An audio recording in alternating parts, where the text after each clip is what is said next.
Okay, here we go.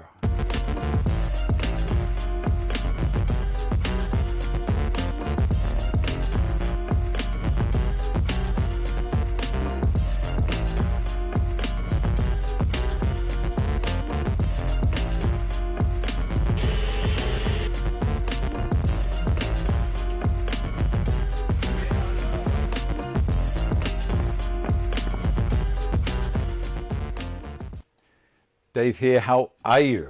Now, today on the show, we're going to be doing, well, I've actually got a guest. So we'll bring him in a little bit later on. I'll keep it a bit of a mystery for you, but I will tell you it's all about dust masks and personal protection. And he is a qualified chemist, so you must listen up when he talks. Okay, so what have we got? Today is the 19th of January, 2020. I hope your week has been good, and you know, if you're in the Northern Hemisphere, there's not too much snow, and in the Southern Hemisphere, especially where I am, we've had rain. I've had rain for a few days, and it's starting to green up really nicely. It's such a change. Anyway, on the show today, beautiful splines for mitered joints. Now, I did tell you that last week I was working on this a bit, and the splines are looking pretty nice on this continual edge box that I've been making. Last week, we clamped this one up, and remember the chopping boards, as I said, how nice is that walnut? I've created two little slots. I'm going to go through that. We're going to put some more slots using the Rockler router table spline jig, and we're also going to give one away. Let me see. So, as I say, opening the box as well.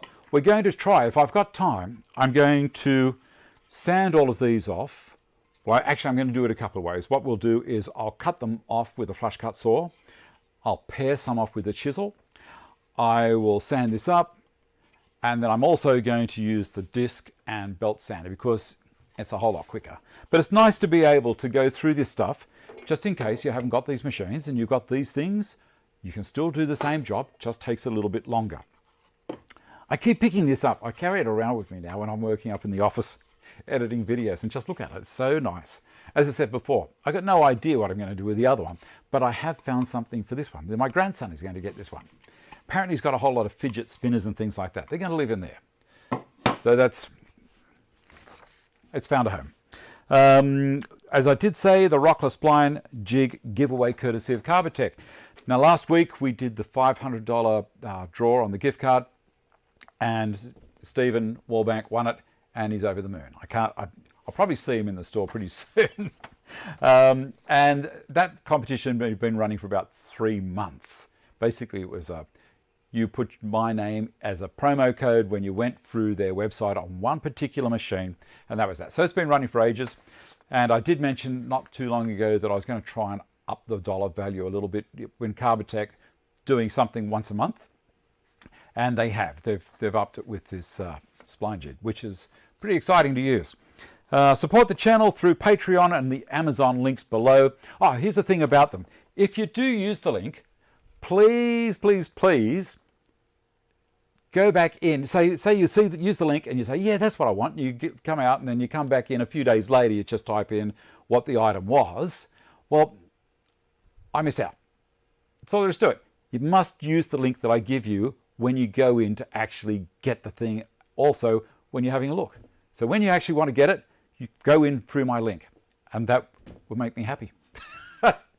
Call a spade a spade. All right, first thing we're going to do is go down there to the spline jig and get started, because I know people will think that's exciting. I'm going to switch the cameras around. Here we go. Get the box, the starter for this fellow, and you can see that I've got the jig sitting there. Now, it's a very simple thing. If you've got a box joint jig from this company, it's the same mount situation. There's a line in line with the center of where you want to get your cutter. So I can loosen these off, move it all over the joint. These are expanding clamps that go into a 3/4 by 3/8 miter slot, which is what I have on my miter on my router table here. They're an expanding aluminium clamp. I bring it up to close to there, and then on the side of the jig, there's this little guy. This is a centering tool. You pop it in and bring it up to the front there, and then you just push it up until it touches the cutter. Now, because the cutter is round, it makes no difference as to whether I'm going in at an angle or whatever. It's just important to have it in the middle of the actual opening there. I'm going to push it along a little bit so it's lining up with those two lines on the side. Now, why is it important to have it centered? Well, because on the side of the jig, I'll bring it over so you can see, there's a little slot here which tells you the center of the cutter. So I can line things up on the side of this. Now, it comes with a couple, I'm just doing a quick explanation of the jig. It comes with a couple of these guides that drop into the side. They do recommend you screw a piece of plywood or MDF onto the side of it. Being plastic, this has got a bow. As soon as you screw through the side onto that, it straightens it up. I was concerned about when I first got it. One of the things that I am still concerned about is this. See that? It would have been nice if it was just nice and straight and didn't do that rocking. Maybe that's why they call it Rockler. Anyway, so to counter that, all I do now is when I've got the box in there, I push that direction and it pushes it up against the guide on that side. But you do it slowly. Now, why am I using a router cutter instead of a table saw to do these splines? A table saw would be a whole lot quicker. The table saw, none of my table saw blades except for the 6mm have a flat top. These are all designed to slice the fibers, these guys here, to slice them so I don't get any tear. With a flat top blade, you normally get a little bit of tear either side, unless you're someone who uses blue tape and things like that. All right, so now what I've done, there's a little thing on the side here as well. This little guy hooks in and just lives there. If you want one, and you're in Australia or New Zealand, check the link below. I've put a link in there for the raffle copter giveaway. We'll run it for a week. Okay, so you can do dovetail, whatever router cutter you can put in there, you can make splines with. You know, so routers with a dovetail, you'll make, it almost looks like a dovetail joint. Right. So I have it set there, and so the jig's all set up. One of the things I don't like is they've got these little neoprene washers on the back behind the nuts that lock it in. I've taken all the washers off. The reason being, it's got one of those nuts that's serrated on the back, so it actually captures, and I found it very difficult to move the thing around. It's a whole lot easier without those washers. The cutter I'm using is a spiral up. So it's exactly the same as if I was using something for a box joint. It's pulling it down to the router or up to the router. Wherever the router is, that's the direction the dust is going. And why do we do that? Because the top of the cut the router's going through is going to be clean. It's not going to be tearing it out. It's cutting it off crisp and pulling it down away from it. All right, now I have my dust extraction already hooked up, and considering that we have James here today, I'm going to also use this because he's going to rouse on anyone that's got a beard that's been slack and going the other way. All right, let me see if my dust extraction is actually on that. That could have been ugly. I haven't got it turned on. I'll open that one up, close that one, shut the table saw, open the router table, and that's going down through there, through there, through there. I should look at getting one of those systems that's automated. Yeah, but man, I don't know. All right, turn the dusty on. Now, the reason I turn the dust extractor on first, it has a very high start-up ampage. So it draws a lot of current. So I'd rather let it do it on its own before I turn the smaller machines that are on a brushed motor.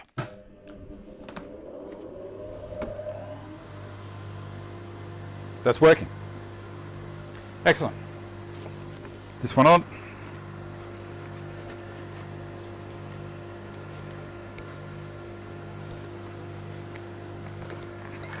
and on.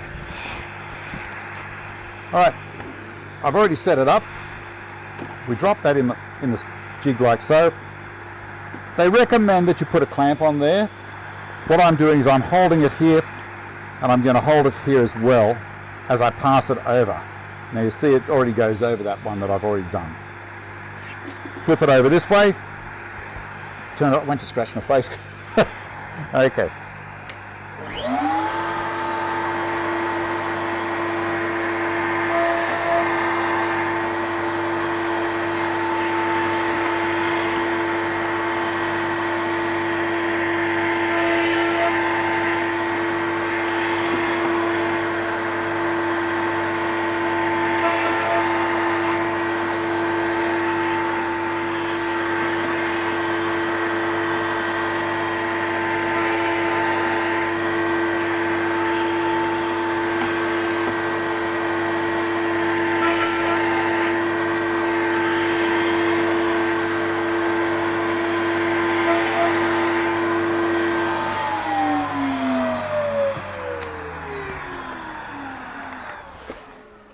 Now there may have been very little need for me to actually wear that, but I did because I'm being good today.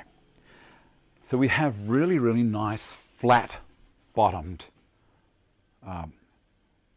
mortises, I guess you could call this, or cuts, for the splines to go into. Now you'll notice on the corners that it looks like I've gone through. They're actually going into the lid, so these are actually going to have a small glue point for the corners of the lid, which will be fine. Now I've set it up so that that's our top one. I'm going to come down pretty close because, and I'm going to do the same for the bottom. Actually, this is the top, this is the nice side. Why am I going to do that? Because this is going to be my lid that I'm going to cut off. So I want to do another one around about 1/4 inch or 6 millimeters away. Now to do that, it's just a matter of undo these, which are quite easy now to do. I got my hand there, so it's not going to, I'm going to just move it along about that much. You know, if I'd measured, yeah, that'd be fine. I can do that, but the thing is, I'm referencing off the top and the bottom when I do the cuts, so they're going to be the same distance in. So it really doesn't worry me too much. That's the, remember I've got the slot at the top there, so I can line that up and have a look at it. And I think I'm a little close. I'm going to move it along just a little bit more.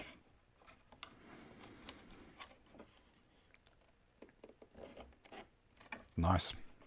Nice. Give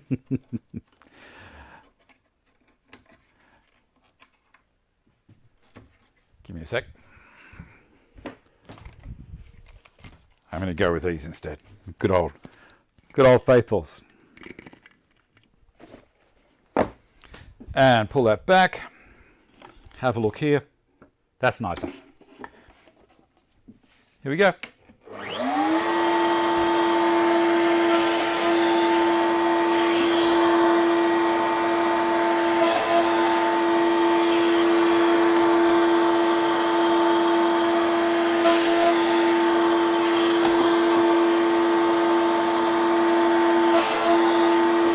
Over.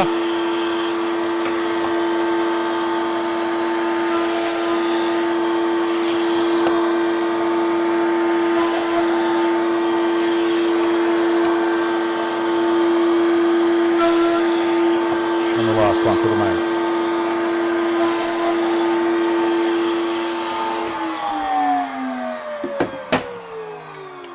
I didn't even turn the dusty on. Look at that. I'm an idiot. Okay, so that's looking really nice. What I can do is I'm going to put one more almost centered. Well, I can do it centered because it's not too hard to measure it. I think I've got a tape measure here somewhere. Or I could use one of those little jigs. Oh, there's a tape, found it. That kind of self-centers. There we go. We have 118, so it's going to be 59 to the center, just there. Now the thing is, when I cut the lid off, that's not going to be dead center anymore, is it? And here's another thing. When I cut the lid off, I'm going to want another spline to support the top of the box pretty closely. So this side is my top, so that's where the lid's going to be. I might do there and there. That's where the cut for the lid's going to be. So I need to come down about that much. So we've got an equal distance. You see it? That's fun. So I might put just the one there. Lovely. To do that, I'll loosen off the side guide on this, move it right out of the way, and then bring it back so I can see where I'm going there. That's looking good. Tighten them up. Now, if I didn't push to the side and I let the jig wobble around like it wants to do, now I'm guessing, look, I'm going to get the excuses, it's made like that so it doesn't clog up with sawdust. Now, if I was on site using a machine that I'm going to have sand and sawdust and everything going around, I agree, but that's a little annoying. But it's doing the job. So as I say, heads up, if you get one of these, push to one side, and then it'll do a beautiful job. You know, it's dead easy. But if you let it rock around, it's going to make that joint all over the place, and that spline, I should say, the slot for the spline, and it could be problematic for you. So keep it over to the side. We're all good there. That's the top. I must work from that side. Beautiful. That's right on it. Lovely, lovely, lovely. Checking it again. Yep. Fingers, fix it fingers. Fingers crossed. Here we go. Turn the dust on.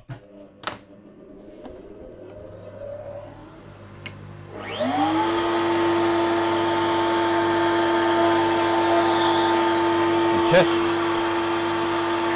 Couldn't have been better.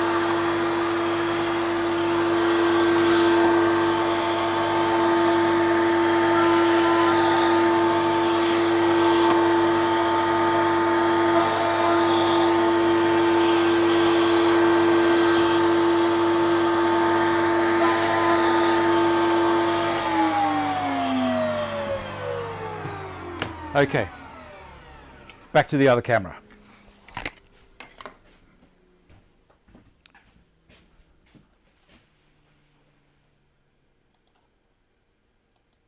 There we are. Now, I'll see if I can find all those marks. So there is where I'm going to do open the lid up further down the track. So I wanted a bit of a gap there. So I wanted that spline to work same distance away from the lid. Just a little bit of thinking as we're going along. And that looks all right. Now, putting the splines and making the splines, this is going to be a fun part. All right, move that out of the way. The splines, what I'm going to do is, remember that chopping board? I'm going to make the splines out of the same timber, the walnut, that came from that chopping board. Now, I nearly threw this away the other day. I thought, oh, it's just a scrap, but I'm glad that I kept it. Look at that. Okay, so I ripped this on the table saw to be a little bit wider than I wanted, and then ran it through the drum sander over here. Long enough length so I could feed it in and take it out the other side. They say not to go less than 3 millimeters on a drum sander. I can sneak it down a little bit more. The risk you run is if you go down too deep, your drum sander is going to start chopping up the conveyor belt that carries the timber through. So if you need to do super thin stuff, put a sled to carry the timber through. Now I'm going to use my little block plane to work on this. Now the top has still got wax on it from when it was, you know, its life was a chopping board. So how about we fix that? I'll bring the other camera around this side, because I'm not going to be back over that side again.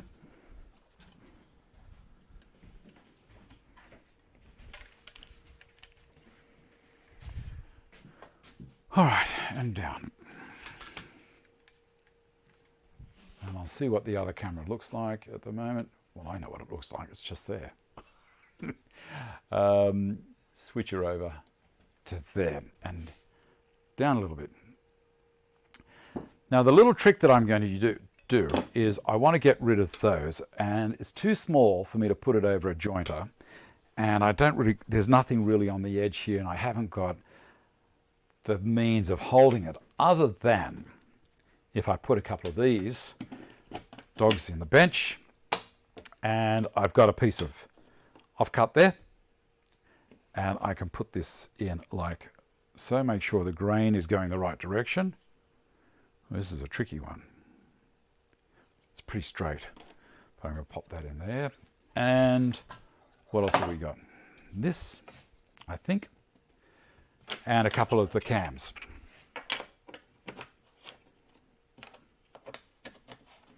And that should work at holding it quite nicely. The camera, I think I'll bring around to the other side without unplugging it.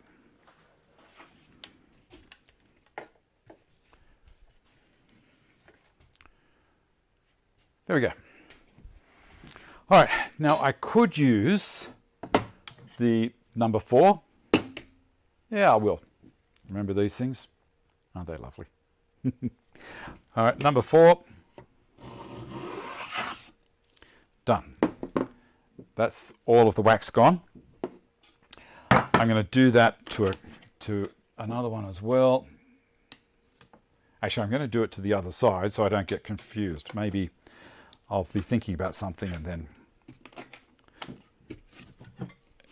glue the wrong side on. Done. And I'm also going to do that side of that one. Walnut's a lovely timber. It's my new favourite timber. This. Done.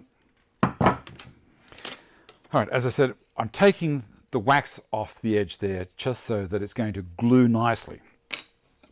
Now, I'm going to whip all these out, put them in the holder up there. And I'm going to check the thickness that I need. Now I've got it close, but it's probably not going to be right on it. That's very, very close. That one's getting quite nice. But it's just that little bit too tight. I'll take a bit off this one. As I say, I'll put these through the drum sander.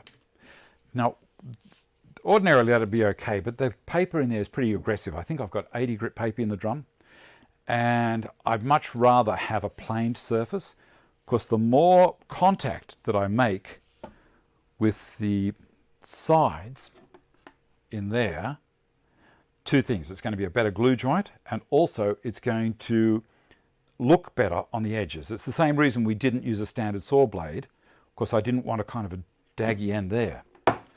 So I'm going to use the little Falcon block plane. Hopefully it's going to work.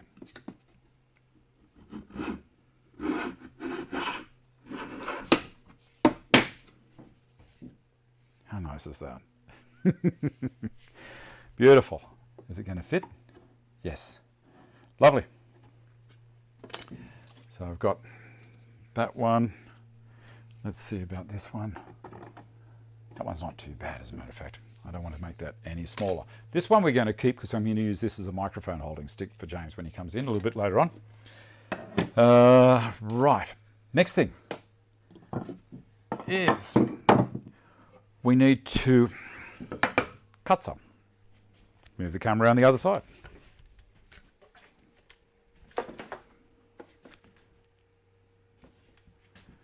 All right, how are we going for time? Pretty good, pretty good. Move that along. I think we're going to get everything done that I wanted to get done. Now I'm using my Japanese saw. This is a little folding Japanese saw, my favorite. It doesn't get broken when I fold it up, throw it in a toolbox, not going to hurt it. Okay, now these need to be around 1 inch long each. So I'll knock off a couple in one go.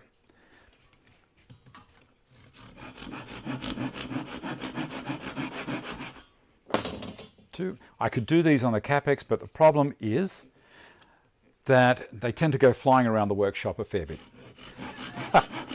Speaking from experience. There's 4.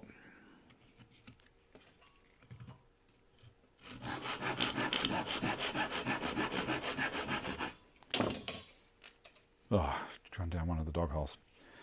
6.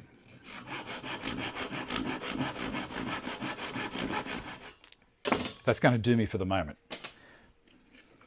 Bench hook. Oh, there's a video on how to make that bench hook. If you're interested, I'll show you how to do it. I'll throw a link up in the corner of the screen. Maybe it's on that corner. I don't know. Anyway, bit of glue. Go back to the main camera when I find the mouse.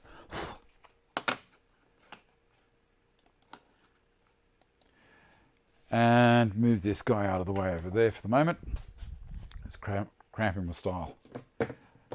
And this guy here. Nice. That noise is my Japanese saw rattling around. Close him up. Now, in this situation, it's probably best not to pour the glue straight onto the item. So I'm just using a little cup, and I'm going to put some glue straight into it.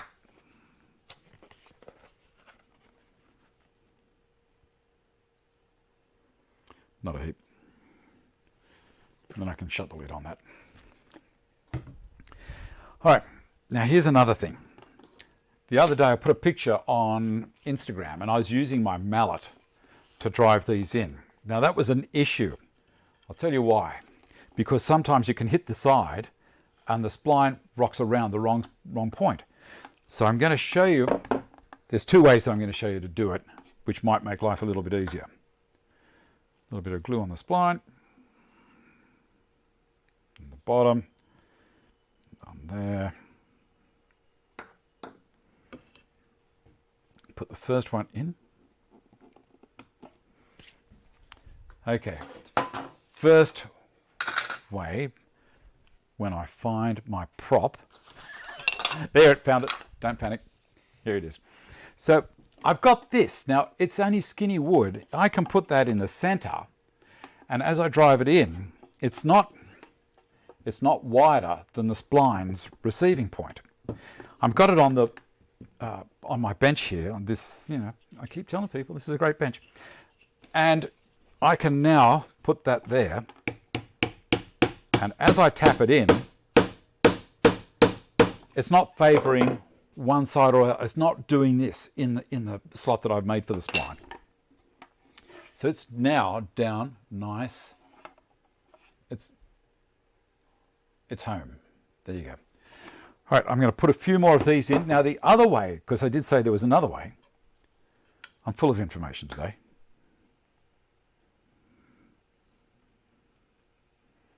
More glue. So this is the cheats way of doing a dovetail joint. If you wanted to, if you used a dovetail cutter in your router table and use that jig, or anyone's jig really, but you know, that jig is handy. And I worked out how long it would have taken me to make one. I could make one, you know, not a problem, but it's just handy. So then I'm going to use a smaller hammer. This is a little Japanese hammer. So I'm just going to go in. And that's a whole lot easier. I don't have to worry about this.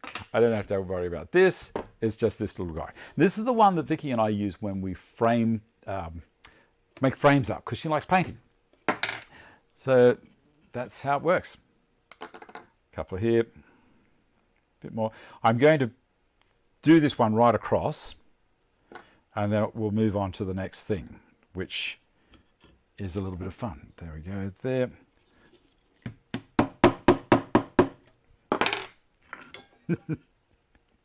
I love this stuff. I love it. Is there any particular, tell me in the comments, is there any particular thing you like doing in the workshop more than other things. You know, do you like making boxes, or do you like making picture frames? Or do you like making larger items like, you know, furniture, cupboards, tables, chairs? That's one of the great things about this. If it's a hobby, there's no real limit to what you can do. You know, obviously you can't build an Apollo 13 and go to the moon with wood, or a submarine out of wood. That's just silly. But you get what I'm saying.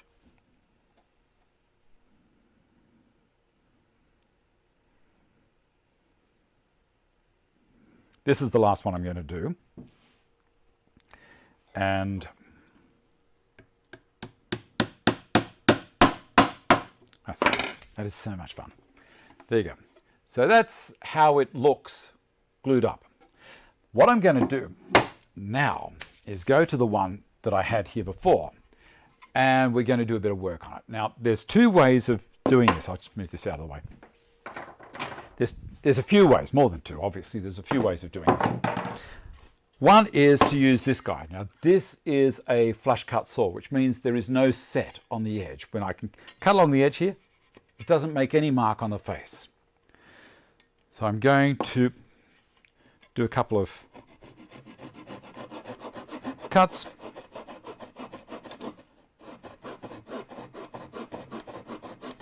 It helps if yours is actually sharp. I'm going to show you that. Now you can, there is no cutting on the face of the timber. Flush cut saw. I may even put a link to one of them. Take another one off.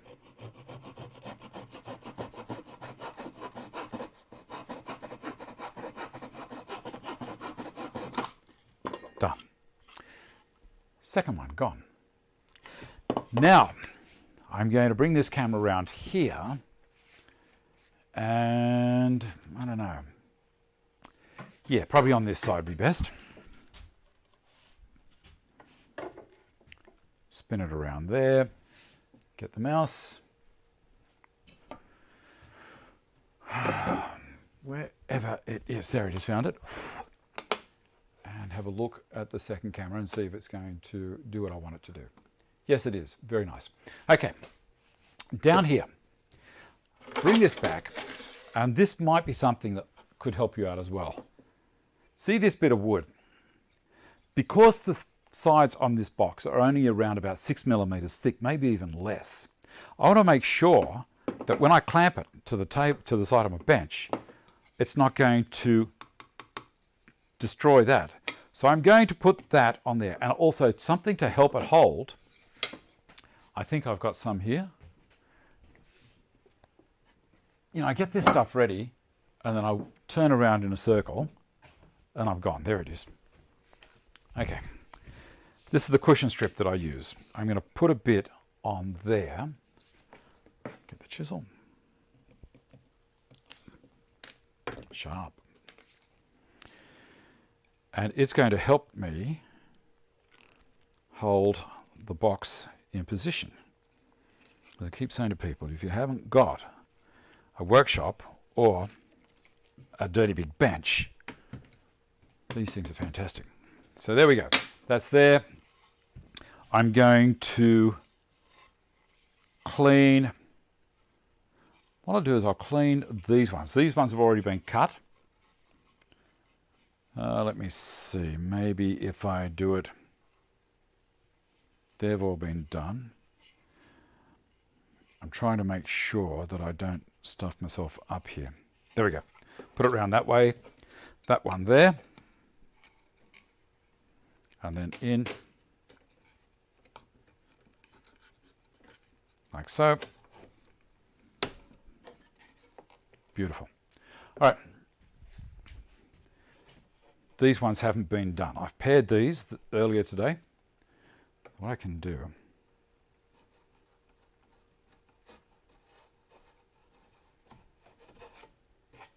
that's done.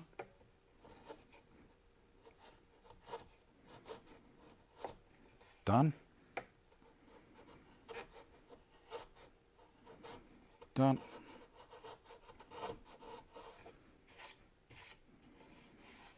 Okay, they're all ready for sanding.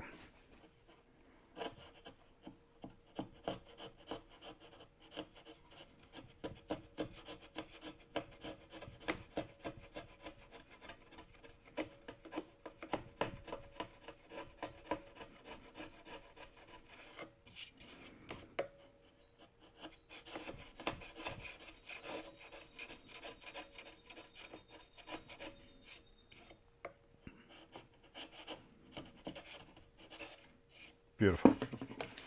Now, that's enough of the handwork. We're going to move on to the machines. Switch the cameras again. Back to there. We're still going well for time. Won't be long. This is going to be pretty quick.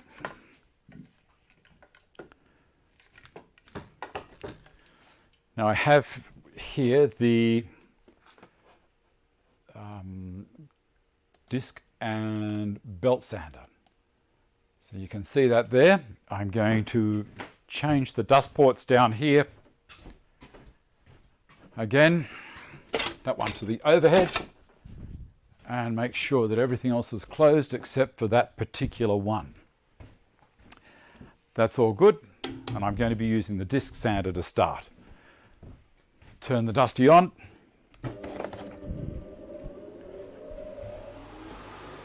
You can hear it pulling from there.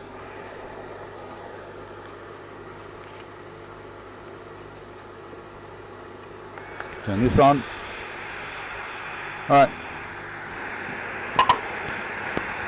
I'm going to sand these off in a couple of seconds. This is 100 grit paper on here. We've got the air pulling through that port, and away we go.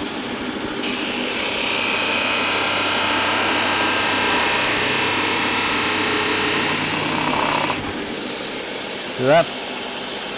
Turn her up the other way.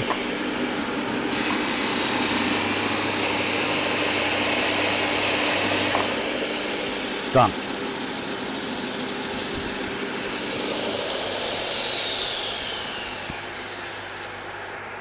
Okay.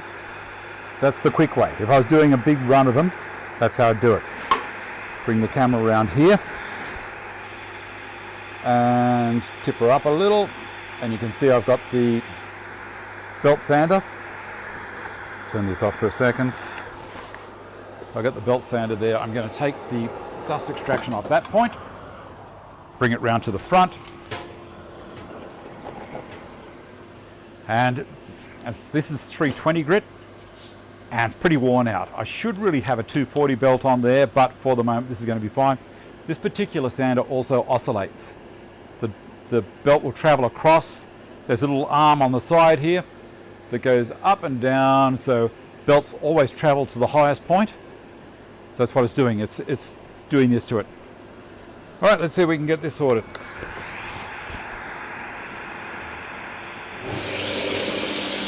Remember, that's what it was like.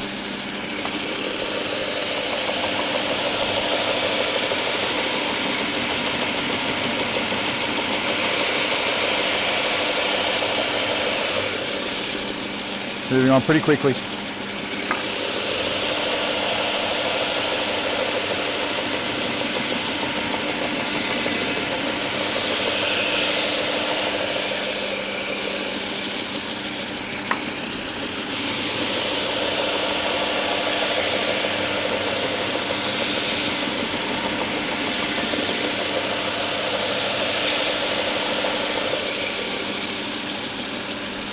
Nearly finished. Do a little bit on the end.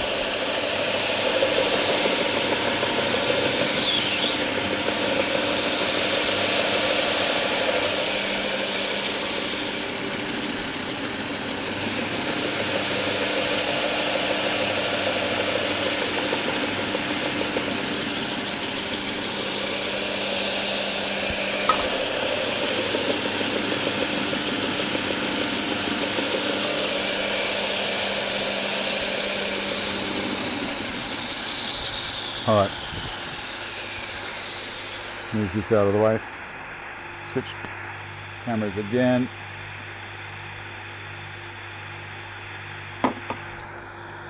Okay, as I said before, I really do need to change that belt.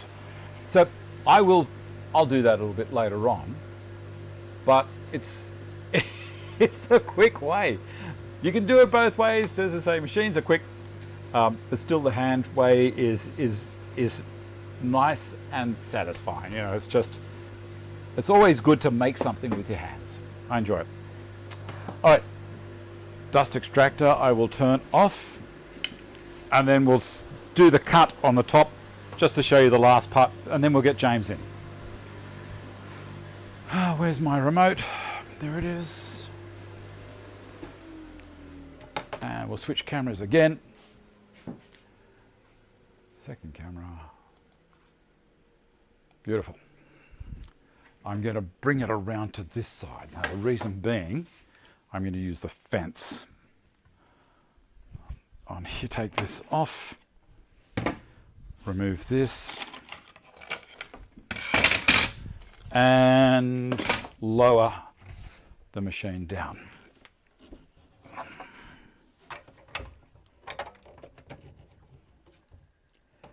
To about there. I'm going to put the other insert in. This one will do. And lock it.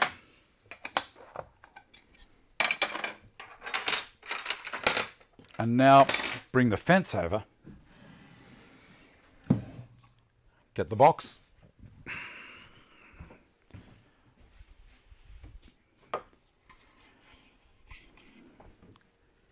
As I say, I can finish off doing the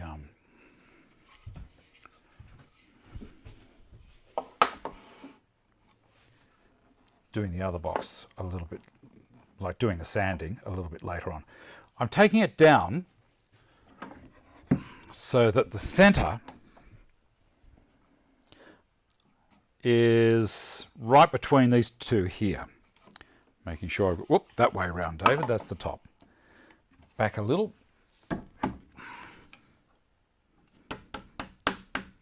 There, that'll do me. And I'm going to go through very slowly. I don't think I'm going to go through all the way in the first pass. This will let me know where everything's happening. Move things out of the way, turn that around. Get that out of there. All right. Dust extraction again. And switch the ports. Cool.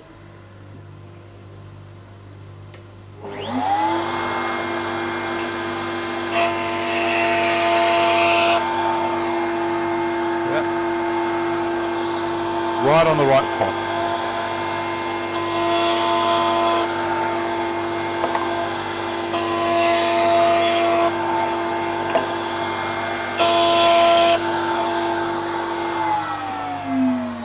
Now that's how it's going to be. I'm going to go through the rest of the cut now, but I'm going to get one of my splines. Now this is the spline material that's the same thickness. Oh, maybe that one isn't. I'll get the other one.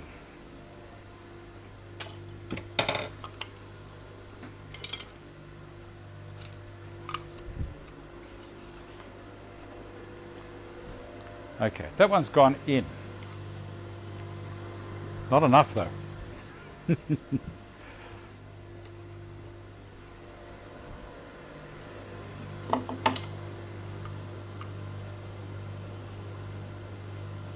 I'll give this just a little bit more of a touch with the plane.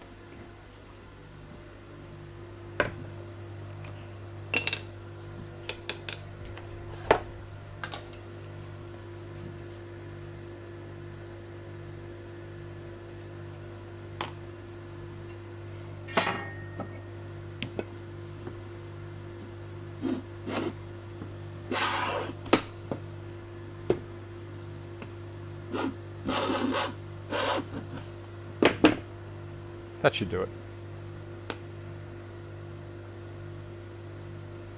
Back again. Now I did have some 3mm ply, and it was going to be a problem because it wouldn't fit in like that. It wouldn't hold it. That's beautiful. There we go. That's in. So now I'm going to raise the cutter up ever so slightly.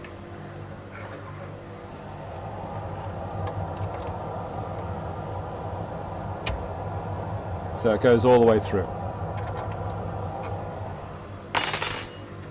Let me think for a second. I want my last pass to be this way. So I'm going to do this one first.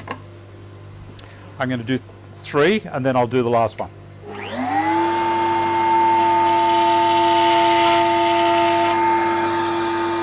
Okay, that's all the way through.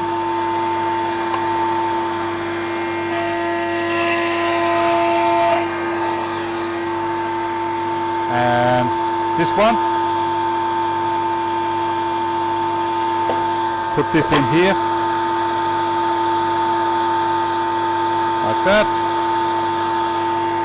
So I've got that in there. I can squeeze this now, it's not going to make any difference to anything. Take that out. And this is my last one that I've got. Now I'm going to be pushing it through this direction. So I need to have the back here supported.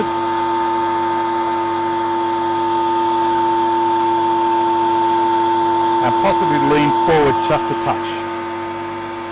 Like so. I'm not down below where the cutter's going to go. That's where I'm going to pinch it, right there.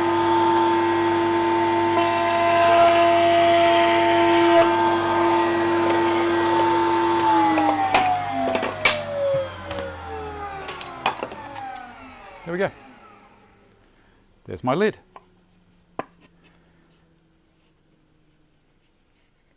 There was a little nip there, just a little one. But that'll come off in the sand. What do you think? All right. I think that's going to do it for this part. I will switch the cameras around again. I've probably been talking too loud again while I've been had the earmuffs on. Earmuffs. There we go. All right, now I need to move this down to here and get a stick. This will be my microphone stick. Probably haven't heard a word I said while I was doing that. There we go. All right, so I'm going to ask James now if he can come in and we'll get started. Hello. James, how are you, buddy? Nice to meet you, mate. Likewise. Yeah, look, does that look honest enough? Okay, there's the camera over there. This is the talking bit, and you will see there's a green line down there. And if you see the green line... So if I'm chatting and it jumps up like that, you can hear me. Fantastic. Beautiful. All right.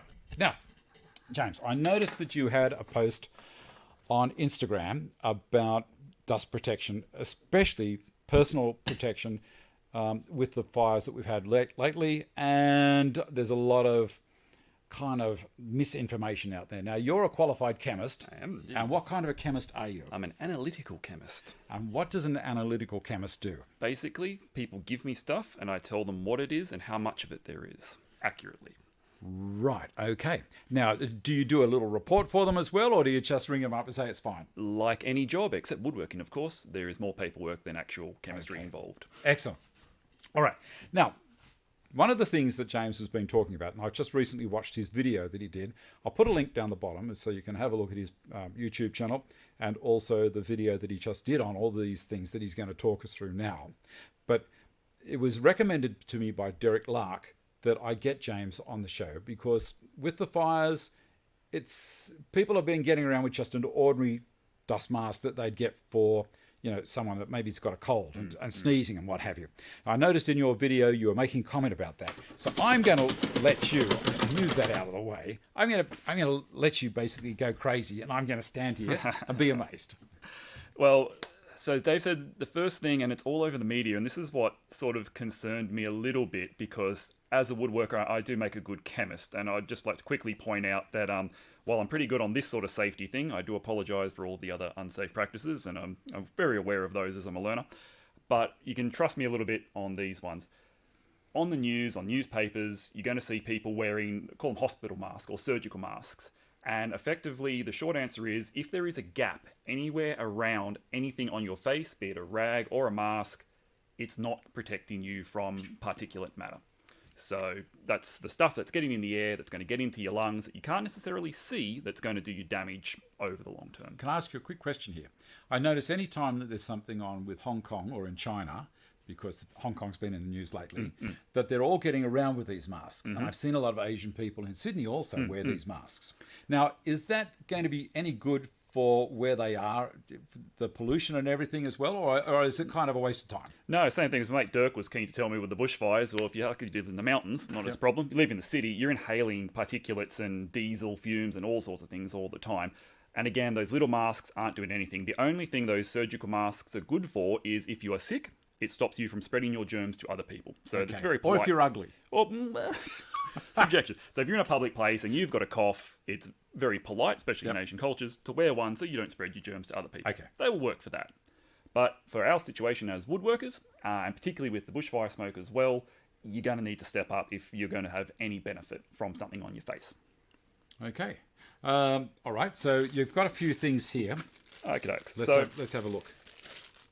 For bushfire smoke, so there's basically three different things that you're going to be worried about. There is mechanically generated dust. So for us woodworkers, that's most of it. So your sawdust that's been made by a machine, making big things really small. Then there is thermally generated dust, which is going to be your car exhaust and is going to be your bushfire smoke. And that's sort of much, much smaller and much harder to get out of the air. And then you've got fumes, so when you're using spray cans and oils and those sorts of things. So we're talking about micron sizes now. We're talking microns, yes. And fractions of microns. Very, very, very small. So obviously, whole range, we won't bore you with the science on those. I'll give you the very short version. This is called a P2 mask. This is also a P2 mask. The charcoal filter, despite popular opinion, won't really protect you from solvents. It just gets a really bit of the nuisance smell. And these are the things that most people are going to reach for both bushfire smoke and also for fine particulates in a woodworking environment. And so they should be okay with that. These should be great, particularly if you're doing it, during high, very, very high activity, like in Sydney, where we had just those days you couldn't see the next building over. I will stress, these do not eliminate the risk. Okay? They reduce the risk. And going for a run or riding a bike 50 kilometres with one of these on still probably isn't going to be the best idea in the world. But better than not. Absolutely better than not. And if you're commuting to work and it is a really bad day, then these are going to be great. I'll ask you a question there. When you said it's going to get rid of the nuisance smell, I was always under the impression if you couldn't smell it, well, then you're going to be safe. Pretty much, and we'll get onto that with this bad boy a little bit later on. So these ones obviously are cheap. They're readily available usually, although around the country there's been a shortage of these things. Even Bunnings the other day, I went and they were gone. Yeah, empty shelves. Yep. So people are at least starting to get the message. So for bushfire smoke, this is probably going to be your best bet. You look a little bit funny walking around with one of these on. Oh, I don't know. I'm going to move this camera a little bit so that we're not so on the edge. On the edge. There we go. I'm going to come around the other side again. Semi-live thing. Have I made it worse? No, I probably have. Move that way a little bit. There we go. Now we're looking better. Professionals right here. So last thing we'll go on with this. If you want to get really into the boring details, Dave's kind enough to link the video where I go into a bit more. A P2 mask that fits properly. And that's the other thing that you really struggle with when you see people wearing these. And the reason I don't recommend a P1. So they're the painter's masks. Yes. You'll see those. They're a lot cheaper. They look the same. And look, they are of some benefit. But I usually find they're so poorly constructed that they don't seal properly around. So while the filter is fine, it's not worth the saving of 50 cents to get a P1. So right. P2 all the way. Nose bridge, very, very important. Apologies, I'm going to be muffled now, That's of course. all right. That's all right. We can still hear you as good as ever. So you squeeze that in there, and then the other important bit is under the chin. Effectively, if you're breathing in, and you can feel the air coming in through the filter, yes, it's fit correctly. Now for a demonstration, Dave, would you please try putting that on for me? I'd love to. Now, these are effectively the same. They look different. I got to try and balance this stupid thing. Oh, thank you. There we go. Thanks for inviting me. Which way up does it go? The writing, I guess. There we go. Brands like their name showing. Get rid of that. Okay. So, back that one on. So you got two sort of flaps, one for over your nose and one for under your chin. And you might be seeing where we're going with this. This is the one up. And the one under there. And this is the one down, which I can't feel properly because of my beard. Is Now that we're the getting thing there. I'm supposed to say? That is the thing you're supposed to say. So, and here we go. See, before Dave pinched that, you might not have been able to quickly see it. I could still see the gap there. So that was a problem because air is going to take the path of least resistance. Yeah, it's going to go in through the gaps rather than through the filter. Yep. But now it's looking pretty good on top. And honestly, that's not bad. Okay. Dave doesn't have a... I keep a reasonable goatee. I Yeah. keep mine well trained, so I don't have one It's of these not one of massive... the big lumberjack beards. Don't call me Santa. And again, that would be better than nothing. If you have got the bit of the Dave beard going on, and you have a choice of not wearing a Let me mask. just put it there like that so people can see that this would actually not be a filter anymore. Yeah, it's escaping. It's airs. All the bad things are getting through. If I did pull it down how it's supposed to be, because my beard isn't too long, I think everyone gets it. Yeah, so Okay. that's the point we're making. The importance of fit is very important when it comes to keeping those very fine dust mask particles out. And it's the dust you can't see that's actually doing you the most damage. So with those, they are disposable. They will last you quite a while. I wear them every day at work. I tend to find these straps break before the mask itself is actually What kind of expired. bad things do you have at work? How bad would one of the worst... Deadly. Deadly. Deadly bad, yeah. Yeah, and how... Do you have special machines to measure things in it? We do. We got all the monitors and things like that. Okay, so yeah. does it get transported by special transport? Have they got to have Oh, little no, things well, on the back of their cars like you trucks gotta do? know that, like, most chemicals are deadly. Like the two ones that we use for cleaning are acetone and ethanol, and everyone will have those I love acetone. blown around. So Nail go polish past- remover. Oh, you go past those bars and they stick, and I worry about the girls in there too because they never have adequate stuff. Yes. But Yeah. even that sort of stuff, it gets to such a nuisance level. You get the dizzy head spins and things. And I will point out these won't protect you from that. Okay. But yeah, we deal with a lot of chemicals. Excellent, And obviously we're gonna use that. All So right. I'll let you get back to it. with the bushfires, for temporary use, these things are going to be helpful. But as I said, don't go out and run a mile in them. They're reducing the amount you're getting through. They're not stopping the amount you're getting through. What do we move on to next? Right, so for a woodworker, once in a while, these things, they're going to help you out. But if you seriously be in your shop every weekend, then you really, really want to step up to something like this. Two different models here. This one is a Sunstrom. This one is a 3M. Honestly, there's another really nice one over there, Dave, that fits into this category. Right. That's the Trend, and they all do the same thing. They are, again, a particulate filter, which is going to be a lot more comfortable to wear. And the bonus of these is twofold. Firstly, they have filters that you can take off. Yep. So you can exchange them. And you'll usually have, there we go, hold that up to the camera. Beautiful. So that's a pre-filter. And you can see it's filthy. That's about a P1 level there. But you'll notice my actual filter is pretty much perfectly clean. And that's what you want to see. Yep. This I actually told a lie in my video. I said it was a P2. It is actually a P3. So that's taking 97% of all of the really small, harmful things out of there. You're not going to get really a better filter because if you add more strength to the filter, you won't be able to breathe properly. So you see the HEPA filters like you'd have on your Festool here. Yeah. That's the kind of suction you need to get a stronger filter. Those things are brilliant. A P2, P3 filter in here is going to serve woodworkers. And as we said, the advantage of these is the silicon seal. Very comfortable to wear all day, and it's going to protect you from most things. All you need is a plastic bag To keep it in. keep it in there, gets the dust out. There's no real lifespan on these. If you're working with MDF every day, they might only last a couple of weeks, and you'd be chucking them out. If it's getting hard to breathe, it's time to change your filter. I always write the date on mine, just on there, so I know how long I've had them for. And I can exchange them. If you can start smelling stuff as well, is that an indicator? Well, this isn't going to stop smell. Okay. Let's step up to the Say next I've one. got a charcoal filter in it. That's the good time, yeah. Okay. So what Dave's talking about is when you get to filters that are designed to protect you from more than particles. The most important one for us as woodworkers is going to be organic vapor. So your oils, your finishes, your sprays. They're what's going to be mostly a nuisance. You'd have to talk to a welder about that. That's another kettle of fish and not something that I am versed in. So the brown band you'll see on these filters is organic, and that's what is mostly we're going to look for. And yes, once you start to smell your spray paint coming through, that's an indicator. Get rid of it. These filters, again, it depends on use. If you're using them every so often, they might last 3 to 6 months, but you best keep them in an airtight container because they are constantly reacting with the air. I think we're going to have to move it along a little bit, James. I think we're nearly done, mate. Nearly done. And what about Last these one. things?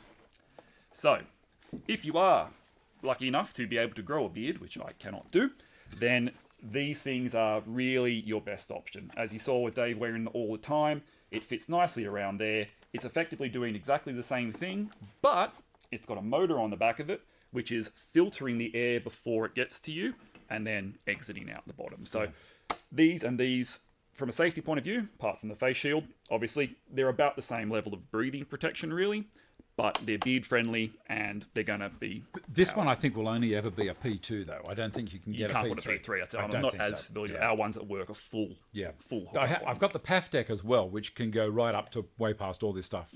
They were using it in the tunnels when they were doing the M4 extensions. You can get really crazy with them, but I mean these but things pricey. Yeah, exactly right. $50 to $100. You'll get any reputable brand of these. These are just the ones I happen to have on hand. Great. One thing that I like about this, and I keep on mentioning, people come into the store and they say, "Oh, but I don't want to sweat all over the place." This thing actually blows a draft right down over your face. Of course, yeah. So as soon as you start sweating, you've got an air conditioner built in. That's great. And in summer, this is really, really comfortable to wear, at which people kind of turn around and go, "You're joking," but it is. It's very comfortable. And they can get a bit sweaty and yuck on the inside. They can do. People have been seeing me wearing this a lot lately because it's just so convenient. Slip it off, and I can wear the earphones as well. I can wear these things with it, so it's nice and easy. This one, I need to have in-ear plugs to work with it if I want to look after my ears as well. But look, that's great, James. I think that's about it. The last thing I'll just say is, the only thing the mask can do is protect you if you wear it. So there's that common thing. I'm just making one cut. I'm just sanding for 5 minutes. We're talking long-term exposure. I did it yesterday. Yeah. See all the dust on the mat over there? I just did a quick thing with that. It's just something to remember. Try to remember when you're doing it. Yeah. And the last thing I'll say is that, obviously, if you've seen any of my shop, I've got a shop vac. And like a lot of hobbyists, my dust extraction is almost non-existent. It's for cleaning, not for removing. If you're lucky to have a workshop, removing the hazard before it gets to you is obviously a better solution than stopping it with PPE. You'll never eliminate the need for a mask, but you can greatly reduce it with the correct setup, which I believe you have many excellent videos on. There's a couple. James, thank you very much for that. No worries. I think, as I do every week, I'm going to check through this sheet to make sure that I've done everything. The splines for the miter joint live. Look, when I say live these days, we're not broadcasting live. The reason being, I don't have the speed on the internet at the moment. Further down the track, it will go that way. Some people are not going to be happy when I do that again, but that's how it's going to happen. When I say live, it's unedited. This is just one straight run. It goes for about an hour. We've gone a little bit over today, but we went a little bit less last week. Chemist and fellow YouTuber James Finger, you'll see him on the internet as Fix It Fingers. He's got a little thing there that he likes to promote. He gave me a sticker as soon as he walked in the door, so I put it on one of my sustainers over there. Check out his channel below. I'll put the links in, all that kind of stuff. We opened the box up. It's a bit of fun. And the Rockler Spine giveaway, courtesy of Carbotech, the Spline Jig, I should say, for router tables. It's a nice jig. As I say, it's got little things that if you're aware of, it makes it a really good jig. So there you go. Support the channel through Patreon and Amazon, links below. I trust you're going to have a good week. Let's see if I can get to this one. There it is there. And look after yourselves. Be nice to each other. And from James and I, we'll see you later. Thanks. Bye.